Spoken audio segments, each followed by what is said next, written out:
नमस्कार, आप देख रहे हैं जेएमटी न्यूज। मैं हूं आपके साथ आस्था तिवारी। रुख करेंगे तीन वो मुख्य बड़ी खबरों का जो अपने में ही कुछ ना कुछ कहती हैं। तो वहीं सबसे पहले आपको बता दें, कानपुर शहर की एक वो खबर जहां जाम से मुक्त कराने के लिए प्रशासन ने अब ई रिक्शे चालकों पर लगाम कसना शुरू कर दिया है। जी हां, शहर के प्रमुख मार्गों में ई रिक्शों की पूरी तरह से प्रतिबंध लगा दिया गया है। बता दें कि शहर के 3 मुख्य मार्गों में ई रिक्शा पर पूरी तरह से बैन लगा हुआ है और आईआईटी से रामा देवी, फूलबाग से कंपनी बाग और नौबस्ता हाईवे पर ही रिक्शा नहीं चलेंगे। अधिकारियों ने बैठक कर यह निर्णय लिया है कि प्रशासन की इस सख्ती पर असर प्रतिबंध मार्गों पर दिखने को लगा है। कंपनी बाग चौराहे पर फूलबाग तक जाने वाली वीआईपी रोड पर अब एक भी रिक्शे नहीं दिखाई देंगे, जिससे मार्ग पर जब लोगों को जाम से निजात मिल गई है, तो वहीं हालांकि शहर के 3 रोड ऐसी भी हैं जहां पर बैन लगा है। इसके अलावा शहर के कई ऐसे इलाके भी हैं जहां पर रिक्शों पर बैन की ज़रूरत है, क्योंकि वजह से जगह जगह जाम की स्थिति बन जाती है और लोगों को काफ़ी दिक्कतों का सामना करना पड़ता है। जी हाँ, अगर बात की जाए कानपुर की इस बड़ी खबर की, तो जहां इस तरीके से जाम लगता था, उसको लेकर के आधिकारिक प्रशासन ने ये निर्णय लिया है कि ई रिक्शा अब प्रतिबंध किए जाएंगे, क्योंकि कहीं ना कहीं अगर जाम के कर देखा जाए तो कई बार ऐसा हुआ है कि जाम के से लगने से एम्बुलेंस भी फंसी है और कई ऐसी दुखद घटनाएं हमारे सामने भी आई हैं। तो अगर जिस तरीके से इस पर प्रशासन ने जो नए नियम कानून बनाए हैं, जो ई रिक्शा के तहत इसको प्रतिबंध लगाने का काम शुरू किया है, तो इसमें कई सवाल निशान भी खड़े होते हैं कि अगर ई रिक्शा चालक जब काम ही नहीं कर पाएंगे, ई रिक्शा प्रतिबंध हो जाएंगे, तो आखिर उनकी रोजी रोटी कैसे चलेगी, उनका कैसे काम चलेगा। अगर इस तरह से देखा जाए तो प्रशासन ने जहां एक और जाम के प्रति जो फैसले लिए हैं वो ठीक है, तो वहीं दूसरी तरफ हमें ये भी सोचना होगा कि आखिर उनका क्या होगा जो अपनी रोजी रोटी इस ई रिक्शे के माध्यम से चला रहे हैं। जी हाँ, तो ये सबसे बड़ी खबर हम आपको बता रहे हैं कानपुर से, जहाँ पर ई रिक्शा को लेकर के जो बड़े फैसले लिए गए हैं, जहाँ पूरी तरीके से ई रिक्शा कानपुर में बंद करने की बात कही गई है। बता दें कि शहर के जो 3 मुख्य मार्ग हैं उन पर यह बैन लगाने की बात हुई है। सबसे पहले आईआईटी से रामा देवी, फूलबाग, कंपनी बाग और नौबस्ता हाईवे पर ई रिक्शा नहीं चलेंगे। अधिकारियों ने बैठक में यह निर्णय लिया है कि प्रशासन की इसी सख्ती का असर प्रतिबंधित मार्गों पर दिखने लगा है। जी हाँ, जब बैन किया गया उसके बाद से जाम से निजात भी लोगों को मिली है, लेकिन कंपनी बाग चौराहे से फूलबाग तक जाने वाली वीआईपी रोड पर अब भी रिक्शा नहीं दिखाई दे रहा है, जिससे इस मार्ग पर अब लोगों को जाम से निजात मिल गई है। हालांकि शहर के 3 रोड पर अभी तक रिक्शों पर बैन लगा है। इसके अलावा शहर में भी कई ऐसे इलाके हैं जहां पर ई रिक्शा पर बैन की ज़रूरत है, क्योंकि इनकी वजह से जगह जगह जाम की स्थिति बन जाती है और लोगों को काफ़ी दिक्कतों का सामना करना पड़ता है। तो लगातार हम आपको ये बता रहे हैं कि ई रिक्शे को देखते हुए जिस तरीके से प्रशासन ने रोक लगाई है कि कानपुर शहर में ई रिक्शे नहीं चलेंगे, जिसकी वजह से शहर में जगह जगह जाम लगते हैं और लोगों को काफ़ी दिक्कतों का सामना करना पड़ता है। तो वो रोड आपको हमने बताई है, आईआईटी से लेकर के फूलबाग, कंपनी बाग, ये सारी ऐसी जगह हैं जहां पर ई रिक्शा पूरी तरीके से बैन किए गए हैं, क्योंकि अगर देखा जाए तो जाम के प्रति हर कोई सचेत रहता है, क्योंकि जाम से कभी हर तरीके की मुश्किलें सामने आती नज़र आ जाती हैं। फिर वो चाहे प्रदूषण को लेकर के हो, जो हमारे नेचर को भी कहीं ना कहीं नुकसान पहुंचाता है, तो दूसरी ओर जिस तरीके से एम्बुलेंस फंस जाती हैं वो भी एक अपने में बड़ी बात है। लेकिन इन सब के बीच आखिर हम आपसे बार बार यही कह रहे हैं कि सबसे बड़ा सवाल यही उठता है कि अगर ई रिक्शे बंद कर दिए जाएंगे तो ई रिक्शा चालक जो गरीब हैं वो अपनी रोजी रोटी कैसे चलाएंगे। हालांकि जिस तरीके से जो प्रतिबंध लगाया गया है उस पर भी चर्चा होगी और इस पे भी चर्चा होनी चाहिए कि आखिर जो ई रिक्शे बैन किए गए हैं तो आखिर रोजी रोटी उन रोजी चालकों की कैसे चलेगी, क्योंकि इनकी ही वजह से जगह जगह जाम की स्थिति लग जाती है और लोगों को भी काफ़ी दिक्कतों का सामना करना पड़ता है, जिसको लेकर के प्रशासन ने ये कहा है कि ई रिक्शे अब कानपुर शहर में बैन किए जाएंगे। ई रिक्शे जहाँ पर बैन करने की बात कही गई है, तो वहीं अब लोगों को भी जब जिस तरीके से बैन कर दिया गया है तो उनको भी इस जाम से निजात भी मिल गई है। हम आपको लगातार यही बता रहे हैं कि हालांकि शहर के 3 रोड पर अभी तक रिक्शों पर बैन लगा है और इसके अलावा शहर और कई ऐसे इलाके हैं जहाँ पर और इस तमाम बड़ी खबर पर हमारे साथ जानकारी देने के लिए कानपुर से संवाददाता अभिनव शुक्ला हमारे साथ लाइव जुड़ चुके हैं। अभिनव जी, आपसे हम सबसे पहले यही जानना चाहेंगे कि जाम को लेकर जो समस्या पर कार्रवाई की गई है वो कहां तक सही? टाइम लाने में का दिक्कत हो रही है। अभिनव, क्या सुन पा रहे हैं आप हमें?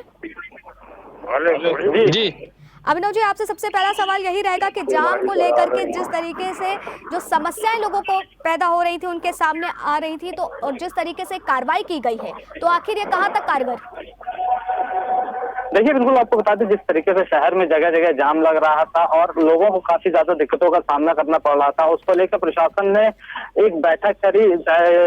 जिलाधिकारी नेहा शर्मा हो और पुलिस प्रशासन हो, ट्रैफिक विभाग के सारे अधिकारी, तो उन सभी ने बैठ के मिलकर एक बैठक करी और कुछ जो चिन्हित मार्ग हैं उनको चिन्हित किया गया। कुछ मार्गों को चिन्हित किया गया। शहर के 3 मार्ग ऐसे थे जिनको चिन्हित किया गया। सबसे बड़ी समस्या जो शहर की है वो ई रिक्शा है।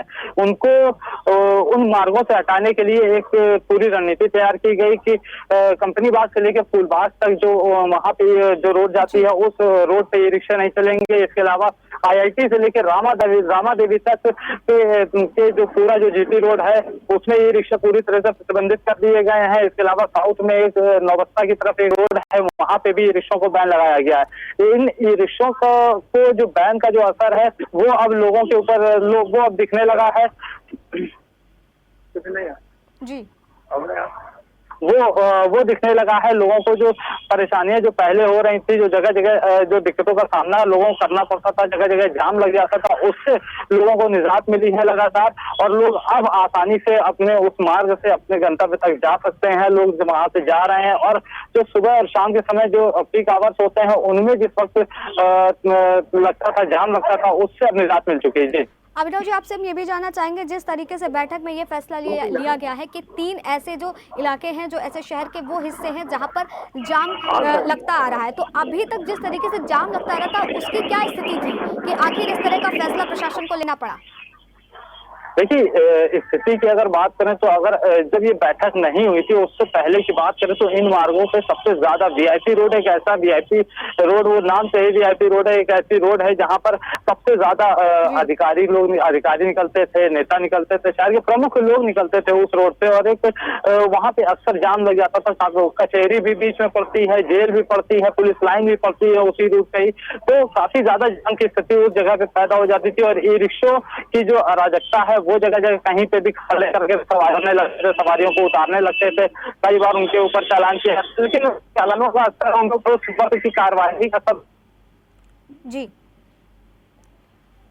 उसके बाद बैठक की गई और जब इन सारी समस्याओं को, लोगों की समस्याओं को देखा गया, किस तरीके से लोगों को दिक्कतों का सामना करना पड़ रहा है, तो जब इन सब चीजों को प्रशासन ने देखा और बैठ के पूरी एक वार्ता करी, एक बैठक करी, उसके बाद जब इन पे बैन लगाया गया तो आज की जानकारी देने के लिए बहुत बहुत शुक्रिया।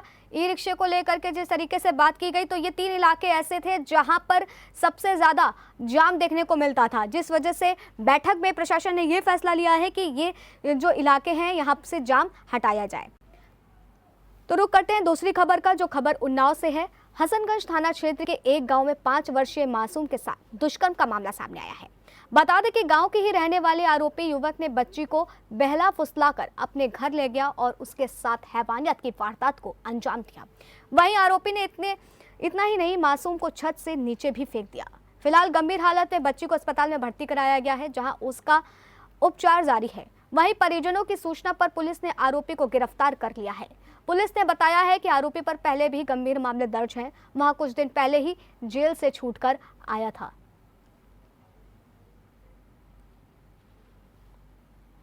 उन्नाव से ये खबर, जहां 5 वर्षीय मासूम के साथ दुष्कर्म का मामला सामने आया है।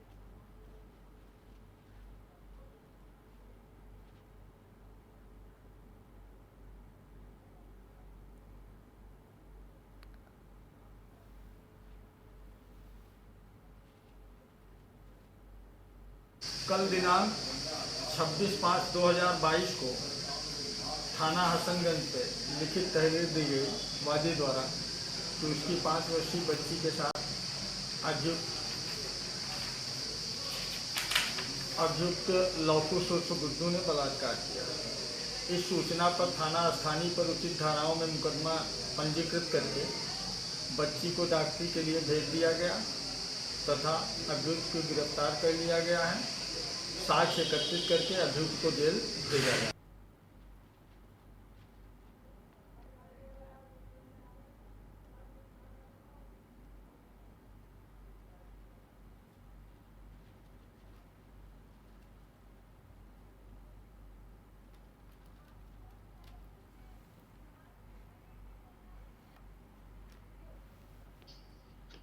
और इस पर हमें तमाम जानकारी देने के लिए हमारे साथ उन्नाव से संवाददाता आशुतोष पांडे जुड़ चुके हैं। आशुतोष जी, सबसे पहले आपसे यही जानना चाहेंगे कि अगर अपराध की बात करी जाए तो अपराध में सबसे आगे उन्नाव का नाम सामने क्यों?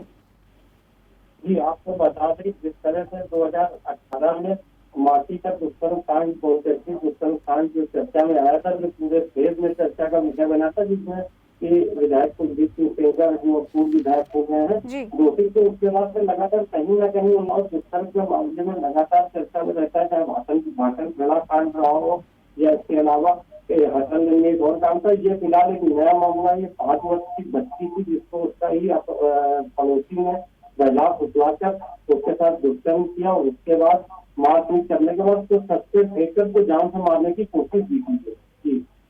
जैसा कि आपने बताया पूरी खबर में कि वो पहले भी ऐसे अपराध करके बाहर आया था और उसके बाद फिर ये जघन्य अपराध किया। आखिर इसको लेकर के पुलिस प्रशासन ने अभी तक क्या कार्रवाई की? ये आपको बता दें कि अपराधी सदस्य को अपने पिता की हत्या करने के बाद उनका 100 तालाब में ब्रेक आया था, जिसमें वो जेल में भी था। अभी 3 महीने पहले वो जेल पर बाहर आया था। फिलहाल पुलिस ने उसको राउंड अप कर लिया है, गिरफ्तार कर लिया है और उसको जेल भेजने की तैयारी की जा रही है। लगातार अपराध के मामले उन्नाव से सामने आ रहे हैं, इसको लेकर के आखिर पुलिस प्रशासन अपने कार्यों को असफल दिख रहे हैं, आखिर क्यों? आपको बता दें कि उन्नाव कहीं ना कहीं अपराध के मामले में, जहां तक अपराध की बात हो और अपराध में भी दुष्कर्म के जो मामले हैं उनमें लगातार उन्नाव का ग्राफ बढ़ता चला जा रहा है। तो काफी चिंता का आला अधिकारी अपने भी इसी को लेकर सबसे ज्यादा बैठक करते हैं, लेकिन फिर भी कहीं ना कहीं अगर अपराध की स्थिति देगा, हालांकि एक बात यहाँ पर साफ कर दें कि आंकड़ों की अगर बात करी जाए तो आंकड़ों में लगातार ग्राफ को घटना ही बताया जाता है, लेकिन जो चर्चित अपराध है, जो जघन्य अपराध है, उसकी उन्नाव में लगातार जो रेट है वो बढ़ता जा रहा है, जो ग्राफ है वो बढ़ता जा रहा है। फिलहाल पुलिस का अपना दावा है, पुलिस का कहना है कि अपराध नियंत्रण में है और जो भी अपराध हुए उनमें आरोपी पकड़ पुलिस की पकड़ में है और जेल में है। आंकड़ों का सामने आना और उसके बाद जिस तरीके से अपराधों का सामने आना लगातार ये सामने आते जा रहे हैं, तो आखिर उन्नाव को अपराधी राजधानी क्यों नहीं घोषित कर दिया जाए? जी, जिस तरह से लगातार अगर राजधानी नहीं तो कम से कम ये माना जाए कि उन्नाव को अपराध का जंक्शन तो अवश्य कहा जा सकता है कि जिस तरह से लगातार बार बार अपराधों, चाहे वो हत्या हो, लूट हो, उसके अलावा जो दुष्कर्म जैसे मामले हैं, दुष्कर्म के मामलों में लगातार बढ़ोतरी होती है। सबसे बड़ी बात ये कि कहीं ना कहीं पहले इनमें पर्देदारी की कोशिश होती है, लेकिन जब मामला सामने आ जाता है तब फिर उसमें कार्रवाई होती है। ये भी घटना कल शाम की है जिसमें लगभग पर्देदारी की गई, लेकिन आज सुबह जब मामला जब बच्ची को जिला अस्पताल लाया गया उसके बाद मामला मीडिया के संज्ञान में आया, तब मामला चर्चा में आया, तो पुलिस ने अपनी गर्दन उड़ाने की आनंद फिलहाल ने भी बताया कि आरोपी को गिरफ्तार कर दिया है, लेकिन कहीं ना कहीं पुलिस की शुरुआत में अपराध में पर्देदारी भी भारी पड़ती है। जी आशुतोष जी, हमारे साथ जुड़ने के लिए बहुत बहुत शुक्रिया आपका। तो जिस तरीके से उन्नाव में लगातार इस तरह के अपराध सामने आ रहे हैं, ये अपने में ही सवालिया निशान पुलिस प्रशासन के काम को भी लेकर के करते हैं कि आखिर पुलिस प्रशासन अपने काम को लेकर के असफल क्यों है।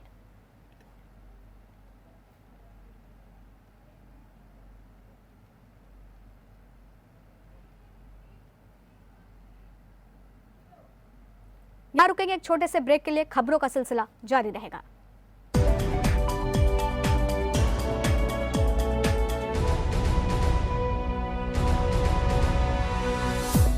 Quality.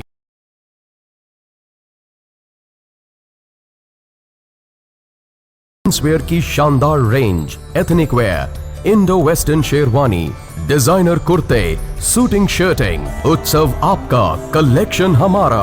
अंकित साड़ीज आएं और अपने उत्सवों के लिए संपूर्ण रेंज पाएं, वो भी होलसेल रेट में। वेडिंग के latest collection, bridal lehenga, gown, party wear saris, salwar suit. Ankit Sarees, P road, Generalganj, Kanpur. नई ब्रांच 255 पंकी रोड, कल्याणपुर।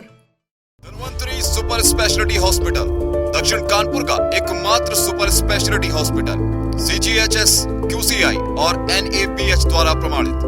दक्षिण कानपुर में सभी तरह के विशेषज्ञों से सुसज्जित एकमात्र super speciality OPD, round the clock critical care expert द्वारा कवरेज एवं अत्याधुनिक मशीनों से लैस आईसीयू, कानपुर के एकमात्र विश्व स्तरीय super speciality fully SS modular OT, सभी प्रकार के कैंसर का विश्व स्तरीय इलाज। ख्वाब creations, design your own trends, latest trends, designer wear salwar suit, party wear dresses, high class boutique suits. Come and visit our store. ख्वाब Creations, 113/21 12 behind Swaroop Nagar Thana, Friends Colony, Kanpur.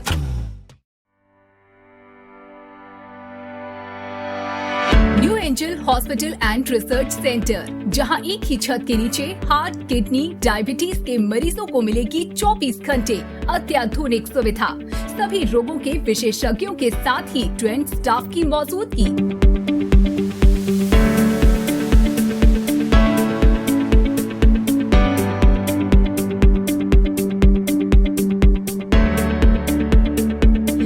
TPA card धारकों के लिए भी सुविधा उपलब्ध, AC, deluxe room के साथ ही dialysis unit, ICU, NICU, HDU ward, modular OT, neuro surgery, ortho surgery, general surgery, paediatric surgery, uro व plastic surgery, bed side x ray, ultrasound, 2T echo, 24 घंटे मेडिकल स्टोर एवं पैथोलॉजी, 24 घंटे ambulance, हड्डी की सभी समस्याओं का इलाज, दूरबीन विधि द्वारा सभी प्रकार के ऑपरेशन।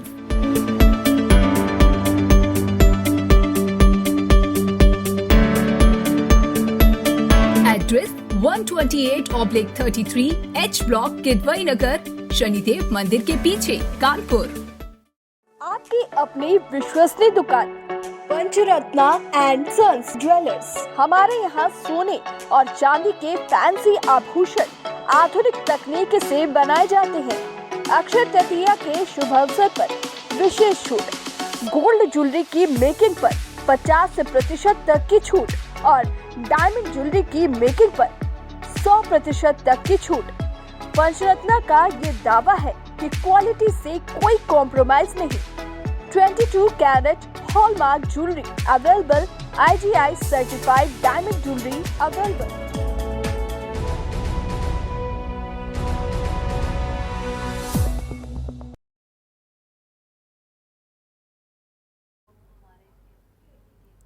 ब्रेक के बाद स्वागत है आपका। रुक करते हैं तीसरी और मुख्य बड़ी खबर की।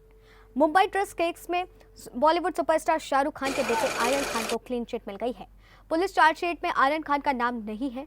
ड्रग्स केस में शुक्रवार को नारकोटिक्स कंट्रोल ब्यूरो ने 6000 पन्ने की चार्जशीट दाखिल की, जिसमें 14 आरोपियों के नाम हैं। मुंबई के क्रूज शिप पर पिछले साल ड्रग्स मिला था। आपको बता दें कि एनसीबी की रेड के बाद शाहरुख खान के बेटे आर्यन खान को गिरफ्तार कर लिया गया था। उन्होंने बताया कि आरोपी एजेंसी के वरिष्ठ अफसर संजय कुमार सिंह ने कहा है कि एनसीबी को आर्यन खान और अन्य 5 लोगों के खिलाफ कोई पुख्ता सबूत नहीं मिले हैं। उन्होंने ये भी कहा कि आर्यन और मोहक को छोड़कर सभी आरोपियों के पास से नशीला पदार्थ पाया गया है और 14 लोगों के खिलाफ एनडीपीएस के एक्ट के विभिन्न धाराओं के तहत मामला दर्ज किया जा रहा है। बाकी 6 लोगों के खिलाफ सबूतों के अभाव में शिकायत दर्ज नहीं की जा रही है। तो ये बड़ी खबर मुंबई से है, जहां पर आर्यन खान को ड्रग्स मामले में क्लीन चिट मिल गई है, जहां पर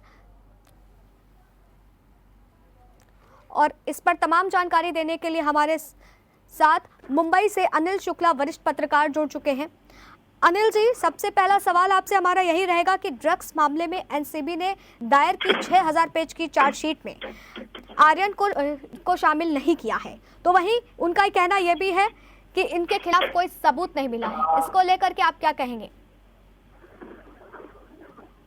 देखिए, ये जो मामला है आर्यन खान का, ये शुरू से ही विवादों में रहा है। जिस समय मामला दर्ज किया गया उस समय भी एनसीबी के अधिकारियों पे कई आरोप लगे और चर्चा बहुत जोरों पे रही कि उनको जबरदस्ती इस मामले में घसीटा गया है।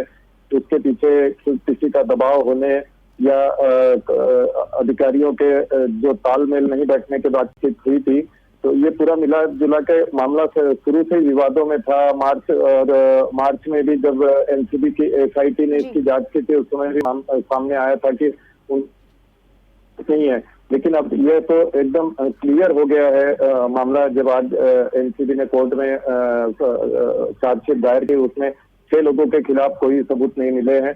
जो एनसीबी के ऑपरेशन के डिप्टी डायरेक्टर जनरल हैं, उन्होंने तो साफ उसमें लिखा है कि इनके खिलाफ कोई मतलब सबूतों के अभाव के चलते इनके खिलाफ चार्जशीट दाखिल नहीं की गई। तो यह एनसीबी के लिए एक झटका ही है और इससे एनसीबी की छवि धूमिल हुई है। एनसीबी को इससे सबक लेना चाहिए कि आगे इस तरह के किसी भी मामले में जल्दबाजी न करें और इस तरह का मामला सामने न आए। जी अनिल जी, आपसे हम ये भी जानना चाहेंगे कि जिस तरीके से अरबाज मर्चेंट और मुनमुन को मुख्य आरोपी रखा गया है, हालांकि जिस तरीके से उस समय मामला सामने आया था तो कई लोगों के ऊपर केस दायर हुए और उसके बाद जिस तरीके से इन दोनों का मुख्य आरोपी कहा गया है, तो इनको लेकर के क्या ऐसे सबूत मिले जो ये मुख्य आरोपी बताए गए? जिस समय ये छापा पड़ा था, उस समय जो गवाह थे, जो पंच थे, वो गोसावी और कई लोग थे, उनको लेके भी कई विवाद था कि ये लोग निजी व्यक्ति थे और एक पुलिस की तरह वो लोगों ने बिहेवियर किया, उनको खींच के लेके गए। तो इसका मतलब है कि सारा मामला कुछ ये मतलब बनाना था, इनको इस तरह फंसाना था या ऐसा हो सकता है। तो जो आर्यन खान के ऊपर, और उस समय यह भी हुआ था कि मामले में किसी तरह की मांग की गई या वो पूरी नहीं हुई, इसलिए मामला बनाया गया। तो पूरा फर्जी मामला शुरू से ही लग रहा था और उस समय बरामदगी दिखाई गई थी कि ड्रग्स वगैरह मिला है, ये मिला है, लेकिन जो कि बाद में धीरे धीरे जैसे जैसे इन्वेस्टिगेशन आगे बढ़ रहा था तो सामने आ रहा था कि इनके खिलाफ कोई चीज बरामद नहीं हुई, कुछ नहीं। एक तरह से इनके खिलाफ पूरी तरह से फर्जीवाड़ा किया गया है। और लेकिन अब इस तरह का मतलब एक छवि तो धूमिल हुई एनसीबी के, लेकिन इसके पीछे उस समय ये भी था कि कोई प्रेशर है, पॉलिटिकल प्रेशर है या अधिकारियों में जो भ्रष्टाचार है वो भी एक एंगल था। लेकिन मिला जुला के ये एक जो अब सामने आ गया है, इसे शाहरुख खान के उनको परिवार के तो राहत मिली, आर्यन खान को मिली है। बॉलीवुड को लेके जो लोगों का नजरिया था वो भी एक क्लियर हुआ है। लेकिन इन सब से एनसीबी की जो कार्रवाई हुई है उस पे तो सवालिया निशान लगा ही है। जी निश्चित तौर पर जिस तरीके से उस समय जब ये मामला उठ करके सामने आया और उस समय बेल को लेकर के भी एनसीबी काफी सख्त दिखाई दे रही थी। अनिल सर, हमारे साथ जुड़ने के लिए बहुत बहुत धन्यवाद आपका। जी सर। तो जिस तरीके से अगर बात की जाए तो ड्रग्स मामले में आर्यन खान को छूट मिल गई है, क्लीन चिट मिली है। फिलहाल इस बड़ी खबरों में 3 मुख्य बड़ी खबरों में इतना ही। देश दुनिया की तमाम बड़ी खबरों के लिए देखते रहें जेएमडी न्यूज़। नमस्कार।